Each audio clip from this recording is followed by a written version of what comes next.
So what the heck is this diagram here on page 5? When I look at this particular diagram, I am seeing the Earth. And I am seeing the Earth as if I sliced it directly in half. So I am looking at a diameter, and this would be the center of the Earth. So I basically opened the Earth up as if I cut an orange in half, and I'm looking inside. What they're saying is, based upon the center of the Earth and your position, that's going to give you the coordinates to find either your north circumpolar region or your south circumpolar region.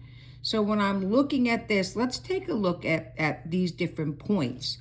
First of all, this section here, that's my northern hemisphere of the North Pole. Down here, this is my southern hemisphere. If I was to grid this or slice it in parallel sections, I would actually have my lines of latitude.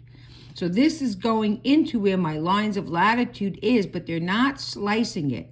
What they want you to do, you want to extend a straight line from the center of the Earth, which is here, to the observer's point towards the zenith. Remember, the zenith is the point directly overhead, as if you're looking up 90 degrees. So I'm going to look at the first section here, A. I'm going to take my ruler and I'm going to put it so it's at the center of the Earth down here, lined it up with A, and I'm going to draw a line. So that is telling me where my line of latitude was. If I was going to sketch in my line of latitude, it would go right across, but I don't want to muddy up the diagram, so I'm not going to do that. So then it says, using a protractor, measure the angle from the equator, this is the equator, to the line for each observer. So as this one was 40 degrees, what I'm going to do now is I am going to measure this particular angle. So some of you asked me about how to use the protractor. So I take the center point and I'm going to put it on the point of my equator. And I know these are really small lines, but I am looking at this one here, and I'm going up 10, 20, 30, 40, 50, 60. Looks to me that it's about 70 degrees. Even if it's a little off, you know what? Close enough. So that's going to be 70 degrees. Then they said, record the latitude of each observer on the page, table 6. So I'm going to transfer that over in a second. Now I want to draw a line perpendicular to the line in part A.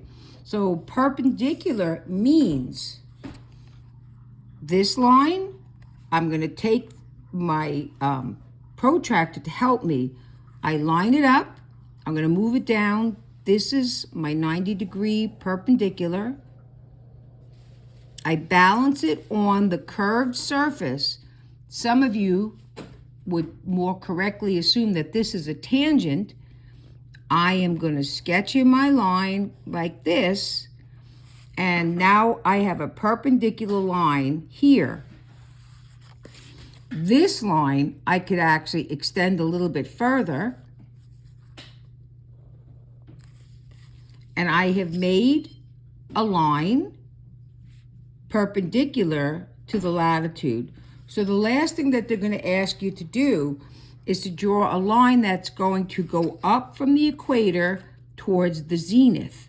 So I'm going to again use my protractor to help me. I have to line it up so that my 90-degree line is on the equator, and the line I'm going to draw from it is going to go straight up through my person. When I've done that, if I measure this angle, the magic of the angles is going to tell me that should be 70 degrees.